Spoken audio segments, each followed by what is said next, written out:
Aujourd'hui, j'ai plus envie de cacher mes prothèses, mais c'est vrai que parfois j'ai un peu l'impression d'avoir à faire un coming out parce que dans la vie de tous les jours, je suis pas tout le temps en robe.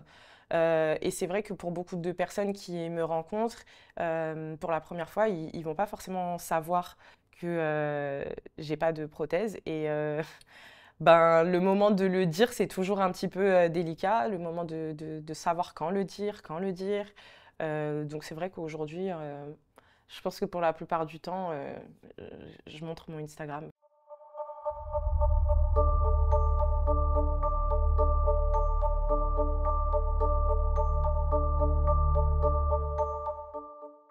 Bonjour, moi je m'appelle Grace et je suis survivante d'un incendie criminel. J'ai quelques souvenirs de moi avant l'incendie. Après, peut-être qu'ils ont été un petit peu altérés par beaucoup de photos que j'ai pu voir de moi avant l'incendie.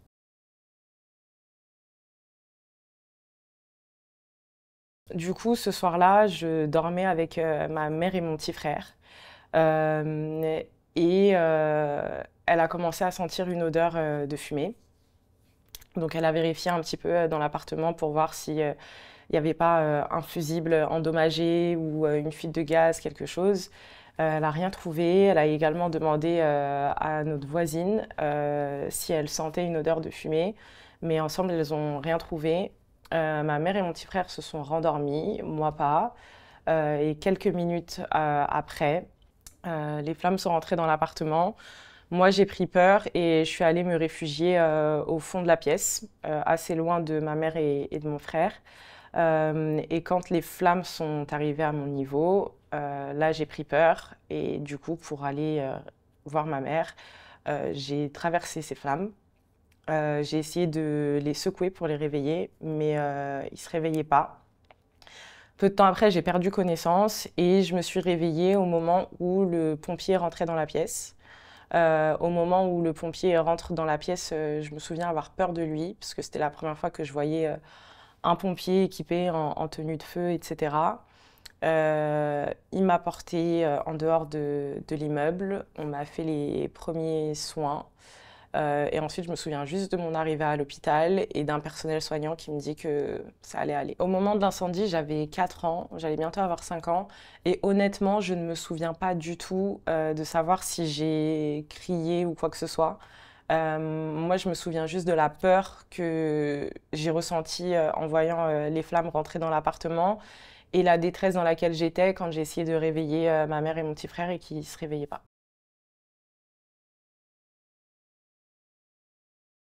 Le réveil à l'hôpital, il était très douloureux et j'étais également très confuse parce que je me suis réveillée après 3 mois de coma dans une chambre stérile.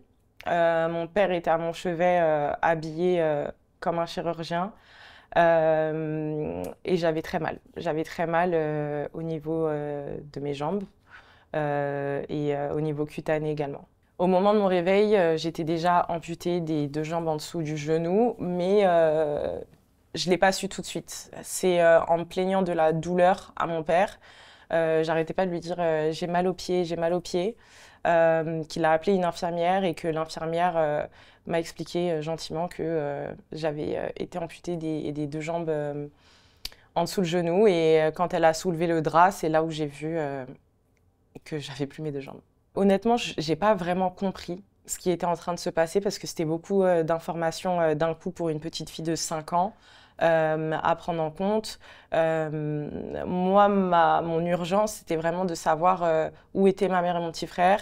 Ce à quoi mon père m'a répondu qu'ils étaient au ciel. Mais c'est vrai que la mort à cet âge-là, c'est un concept assez vague et compliqué à comprendre. Donc à ce moment-là, je comprenais juste que j'allais pas les voir pendant longtemps et je cherchais à comprendre finalement quand est-ce que ça allait être possible pour moi de les revoir. Je pense que ça m'a mis du temps à comprendre que j'allais plus les revoir et pendant à peu près un an et demi, je demandais beaucoup après eux. Euh, mais je pense que c'est en grandissant tout simplement que j'ai compris que je les reverrais pas.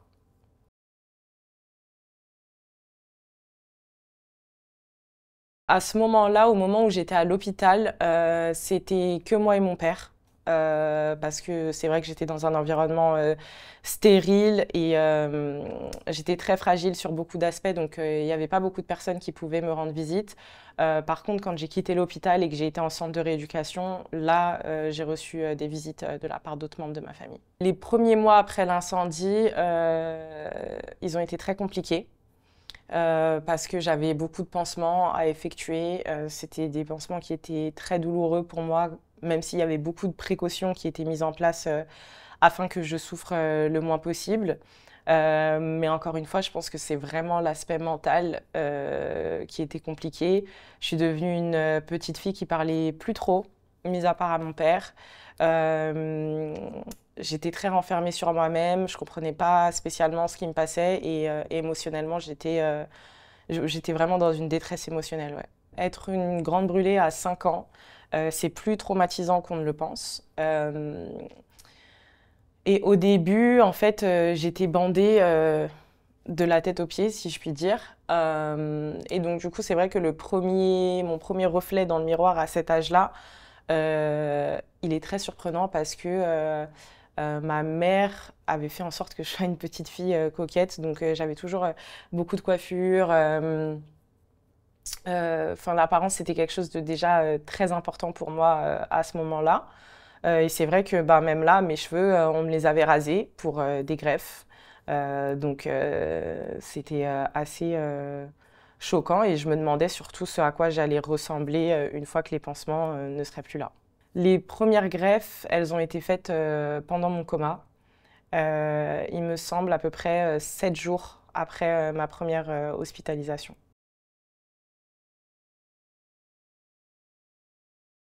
Au début, le centre de rééducation, c'est assez compliqué. Émotionnellement, je me sens toujours pas bien. Je suis toujours assez timide, très douloureuse également encore au niveau cutané. Et c'est vrai qu'on me parle de prothèse. Sur le coup, encore une fois, à 5 ans, c'est compliqué d'imaginer que des fausses jambes puissent changer le cours de ma vie, de près ou de loin. Et du coup, j'ai un premier rendez-vous avec une dame qui me fait essayer des prothèses. Enfin, on fait d'abord un moulage, etc., tout le processus. Et je déteste les prothèses au début parce qu'elles sont douloureuses, qu'il faut que je réapprenne tout, à tenir debout, à marcher. Et puis au fur et à mesure, quand je vois que j'arrive à marcher, puis à marcher un peu plus vite, et à trottiner et un petit peu à courir, je me dis que finalement, je vais peut-être pouvoir avoir la même vie que mes camarades de classe. Et là, je trouve ça plutôt cool. Les difficultés à ce moment-là, elles sont surtout liées aux douleurs, notamment aux douleurs du membre fantôme, les pansements qu'on doit encore faire, parce que c'est vrai que pour mon cas, les greffes, il y a eu pas mal de rejets de greffes aussi. Et je pense que les petites victoires, c'était les moments où les pansements étaient un petit peu moins douloureux, quand mon père venait me rendre visite, les fois où j'arrivais à m'alimenter, parce que pendant très longtemps, j'ai été alimentée par une sonde qui me passait par le nez, parce que j'avais perdu appétit et j'étais devenue très mince. Donc quand j'arrivais à m'alimenter de façon normale, aussi c'était une petite victoire. Je pense que dans ces moments de grande fragilité, ce qui m'a permis de tenir, c'était le personnel soignant qui était là, 24 heures sur 24, très bienveillant. Les femmes qui s'occupaient de moi aussi, j'ai envie de dire, très maternelles à mon égard. Et puis honnêtement, mon père à ce moment-là aussi, c'était une grande béquille pour moi. Il y avait d'autres enfants avec moi au centre et c'est vrai qu'on faisait beaucoup d'activités ensemble. Donc je pense que ça a amené un petit peu cette légèreté que peuvent avoir les enfants dans un quotidien très médicalisé. Du coup, une photo qui me marque beaucoup de mon parcours au centre de rééducation, c'est celle-ci. Et c'est une photo avec une des infirmières qui s'occupait beaucoup de moi. C'était lors de la Chandeleur, qui est un de mes événements préférés de l'année. Donc ça, par exemple, c'était un jour de petite victoire parce que j'avais pas ma sonde, comme on peut voir sur la photo. J'allais m'alimenter normalement et c'était un des jours où je retrouvais un petit peu mon insouciance d'enfant. Et je sais qu'à ce moment-là, je souffrais beaucoup émotionnellement, mais de voir que je restais quand même souriante malgré les épreuves, ça me touche beaucoup. En fait, cette photo, je l'ai eue il y a un petit moment, de par une infirmière qui s'occupait de moi là-bas. Mais l'infirmière qui est sur la photo avec moi m'a envoyé un message il y a à peu près 15 jours, parce qu'elle m'a retrouvée via les réseaux sociaux. Et elle m'a dit que je suis devenue que j'incarne ce pourquoi elle fait ce travail. Et c'est une de mes plus belles victoires.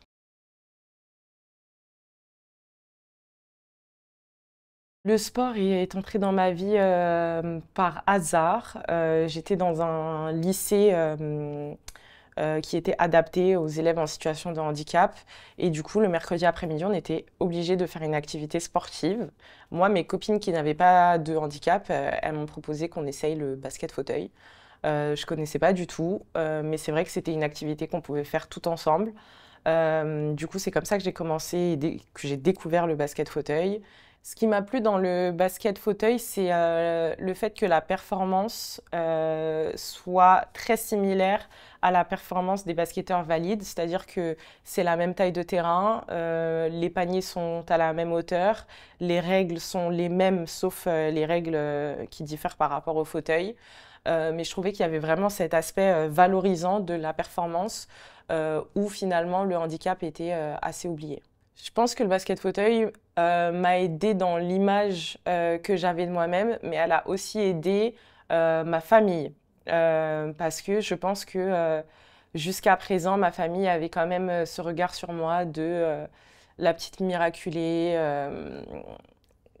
Et je pense qu'ils n'avaient pas trop idée du genre de vie que j'allais pouvoir avoir. Mais finalement, ils m'ont vu me construire en tant qu'athlète.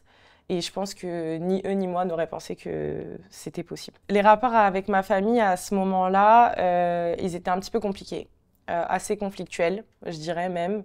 Et c'est vrai que du coup, le sport m'a aidée à m'émanciper et à déménager et pouvoir me construire dans un environnement plus sain, avec beaucoup moins de conflits.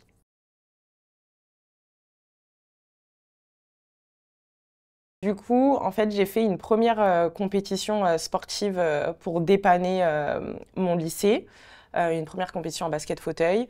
Et à la suite de cette compétition, j'ai été repérée par l'ancien coach des équipes de France Espoir, qui m'a parlé du pôle France de Talence, donc c'est un sport-études à Bordeaux, qui venait d'ouvrir. J'ai été passer les tests au sport-études.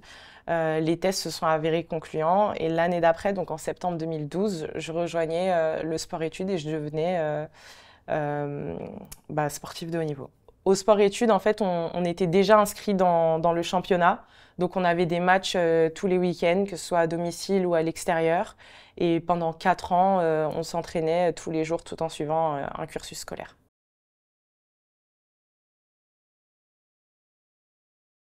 Alors, les Jeux de Rio, c'était une expérience incroyable. Je pense que pour tout sportif, les Jeux, c'est le Saint Graal.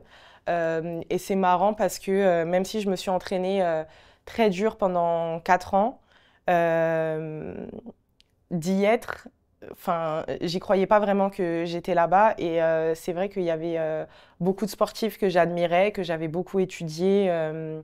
Afin de devenir moi-même une meilleure joueuse, de voir que je faisais partie du même événement qu'eux, que j'allais jouer contre elles, c'était un petit peu surréaliste. Mais le fait que certains membres de ma famille et mes amis aient fait le déplacement aussi là-bas, je me sentais très soutenue. Et du coup, j'ai créé mon premier post Instagram à ce moment-là aussi, parce que je n'avais pas les réseaux sociaux à ce moment-là. Mais mes amis m'avaient encouragée à créer un post Instagram pour différentes opportunités possibles, mais surtout parce que depuis toujours, ils m'ont encouragée à partager mon histoire. C'est mes amis qui m'ont poussée à me créer des comptes sur les réseaux sociaux parce que même eux, ils savaient que j'aurais peut-être pas beaucoup le temps d'être au téléphone avec eux là-bas. Et donc, du coup, ils se sont dit, si elle peut filmer quelques trucs et les mettre en story, ça permet que nous aussi, on puisse voir finalement les jeux, entre guillemets, de l'intérieur. J'avais 19 ans au moment de mes premiers Jeux paralympiques et c'est vrai que de voir autant de personnes qui s'assumaient dans leur singularité avec des prothèses, un bras en moins, une jambe en moins, ça a été très révélateur pour moi et un moment fort. La non-qualification de l'équipe de France féminine aux Jeux de Paris 2024, je pense que c'était une désillusion pour beaucoup de personnes du milieu, mais aussi pour le public français et les personnes qui soutiennent le mouvement. Parce que c'est vrai qu'en tant que pays hôte, on s'attend à performer devant notre pays. C'est une chance inouïe que de pouvoir jouer devant son public lors des Jeux paralympiques. Et je pense qu'on aurait tout aimé participer à cette fête-là. Ça aurait été également une chance de promouvoir le basket handisport féminin, faire découvrir la discipline à d'autres jeunes femmes, à un public plus large, et malheureusement, ça n'a pas pu être le cas.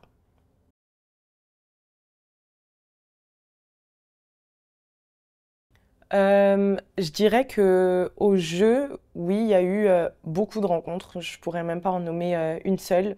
Et puis également, je dois mentionner Julie Bourges, qui est la première grande brûlée que j'ai rencontrée dans ma vie et qui m'a beaucoup aidée dans des moments où je m'acceptais pas, où j'avais du mal à m'accepter. Ces rencontres, elles ont changé pas mal de choses pour moi parce que je pense que déjà, elles m'ont aidé à me rendre compte que la perception que j'avais de moi, c'était pas nécessairement la perception que les gens avaient de moi. Et c'est des personnes qui m'ont poussée à m'assumer pleinement. Donc, c'est-à-dire à porter des t-shirts, porter des robes, me sentir féminine avec mon handicap, me sentir belle avec mon handicap. Et également aussi m'exposer sur les réseaux sociaux. Grâce aux réseaux sociaux et au soutien des gens qui commentent mes publications ou m'envoient des messages en privé, j'ai compris que mes cicatrices aujourd'hui étaient ma signature. J'en suis fière, j'aime me prendre en photo pour les mettre en valeur, pour aussi aider d'autres personnes et montrer que euh, c'est pas une tare d'être différent, bien au contraire. Et puis, je pense que les réseaux, c'est encore un outil qui m'aide tous les jours à m'assumer pleinement, parce que bien sûr qu'il y a des moments dans l'année ou des jours où je me sens pas euh, complètement en confiance. Et c'est vrai que je sais pertinemment que je peux toujours trouver ce réconfort à travers le regard des autres. Et c'est vrai que le regard des autres pendant longtemps m'a paralysée, mais c'est aujourd'hui, grâce au regard des autres, que je m'épanouis et que j'arrive à me réapproprier mon corps et mon identité.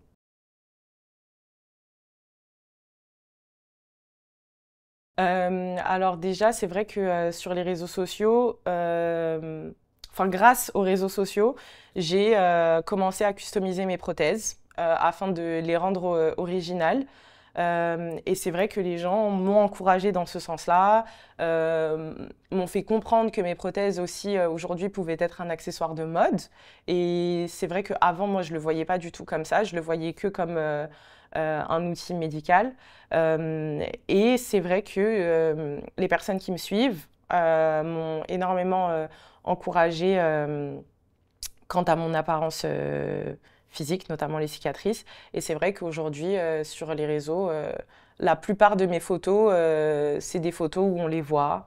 Euh, et du coup, je pense que le fait de montrer, euh, ça aide, ça m'aide moi, mais ça peut aussi aider les autres qui peuvent avoir des complexes différents du mien.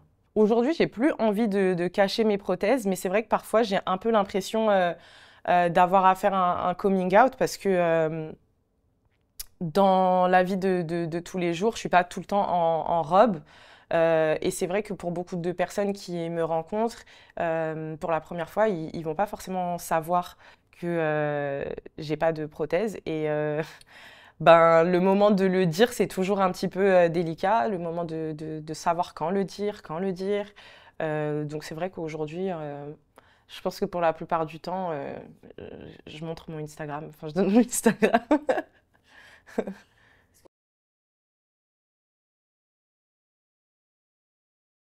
Je pense que quand on m'a proposé de participer à ces expériences dans la mode ou dans le milieu cosmétique, à chaque fois, j'avais ce truc où j'y croyais pas. Je pensais que c'était une mauvaise blague, alors que c'était pourtant, je recevais des mails officiels, etc. Mais je pense que j'avais au début ce petit syndrome de l'imposteur de me dire comment ça se fait que je me retrouve dans ce genre d'espace.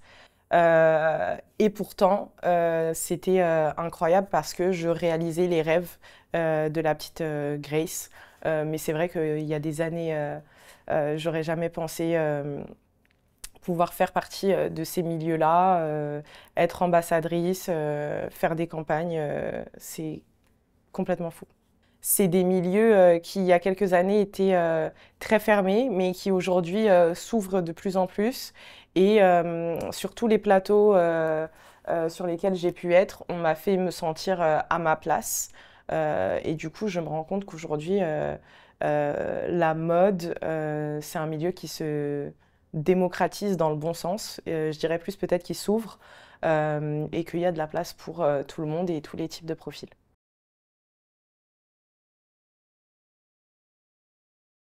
Le fait de jouer au basket de façon professionnelle aux États-Unis, c'est une expérience qui m'a transformée parce que là-bas, les gens ont un regard encore plus ouvert sur le handisport. Donc, c'est vrai qu'on était traités comme des athlètes à part entière. On avait des infrastructures qui nous étaient réservées.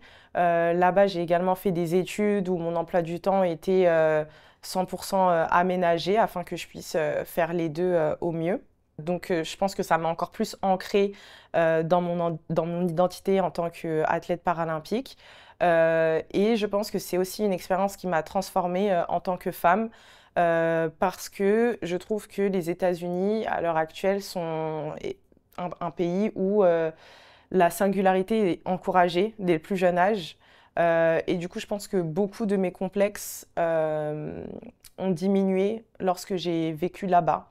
Parce que, en fait, les gens là-bas, ils sont très ouverts et finalement, être différent, c'est la norme là-bas. Disons que malgré le fait que j'étais déjà sur les réseaux sociaux à ce moment-là, il y a les réseaux sociaux et il y a la vraie vie. Il y a Gracie sur les réseaux sociaux et il y a Grace dans la vraie vie. Et il y a des moments où Grace, elle se sent pas nécessairement très confiante de porter une robe ou une mini-jupe dans un environnement où elle va connaître personne.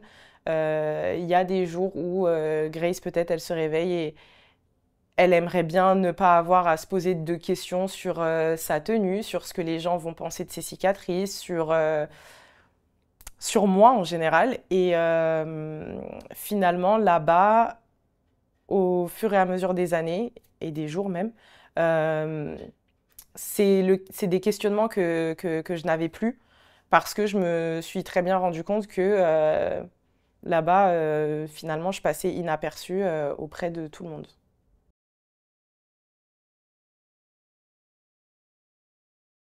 Je pense que c'était plus facile d'être basketteuse aux États-Unis dans le sens où vraiment, en termes d'infrastructure, elle nous était réservée. C'est-à-dire que si j'avais une séance de shoot à aller faire à minuit, je pouvais très bien aller la faire à minuit et j'avais juste à marcher 2 minutes. Euh, En France, j'ai déjà eu des problématiques où l'été, c'est très difficile de trouver des créneaux pour aller s'entraîner alors que tu fais partie de l'équipe de France. Mais là-bas, c'est vrai que tout était mis à notre service, même en termes de récupération. On avait des kinés sur place tout le temps, des ostéopathes. On avait vraiment sensiblement la même prise en charge que des sportifs valides. Par exemple, mon lieu d'entraînement n'est plus collé à mon lieu de vie.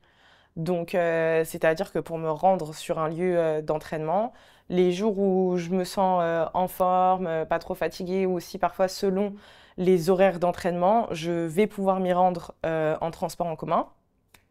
Mais les jours où physiquement c'est plus compliqué, ou alors si c'est à des horaires où je sais qu'il n'y aura pas beaucoup de place dans les transports pour que je puisse m'asseoir, etc., je suis obligée de m'y rendre en Uber.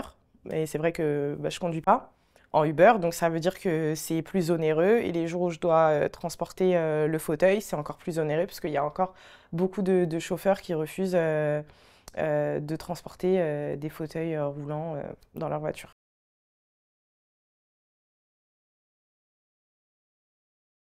Aujourd'hui, ce qui me rend le plus fière dans mon parcours, c'est la résilience dont la petite Grace a su faire part dans des moments très sombres. Mon avenir, je le vois très heureux parce que je m'efforce sincèrement tous les jours de rendre ma vie la plus belle possible. Actuellement, je suis en projet sur de la fiction au cinéma. Et puis après, un de mes rêves et goals numéro un, ce serait de défiler lors d'une Fashion Week. C'est vrai qu'aujourd'hui, je suis très concentrée sur différents projets, que ce soit dans le milieu de la beauté, du cinéma, des conférences. Je participe également à beaucoup de conférences. Et c'est peut-être la transition de ma vie de sportive de haut niveau vers ma vie de femme et un aspect plus professionnel, enfin un autre aspect professionnel de ma vie que je trouve très intéressant et dont je mesure la chance que j'ai de pouvoir vivre de ces opportunités-là.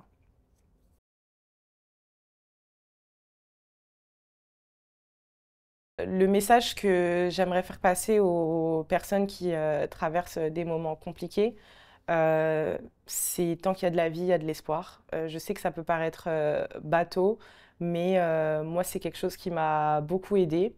Et c'est de leur dire que finalement, la société est beaucoup plus bienveillante et plus ouverte que ce qu'on peut le penser, que le monde n'attend que vous. La petite Grace qui a survécu à l'incendie, je lui dirais qu'elle est forte et que je l'aime de tout mon cœur.